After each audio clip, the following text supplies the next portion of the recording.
In this video, I'm going to show you how to log into your card account or your card of Barclays.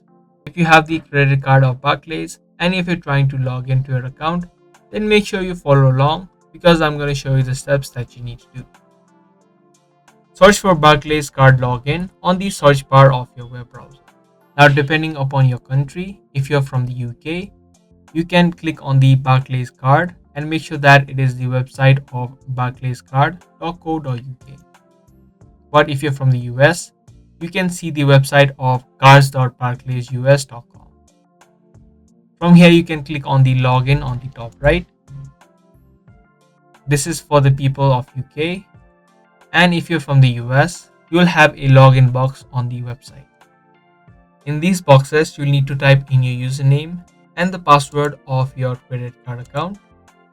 Similarly, for the UK, type in the username or your card number, and in the next section, you need to enter in the password. Once you type in both of your information, your credit card or your account number and your password, you can click on login and you'll be successfully logged in to your credit card account or your card account of Barclays. If you don't remember your details, you can click on the forgot username or password option. And similarly for this, you can click on the forgotten your login details and recover your information. So that is the process of logging in to your card account of Barclays. Be sure to give this video a thumbs up and also subscribe to our channel for more daily tutorials that we post. That's pretty much it for today. Thanks for watching.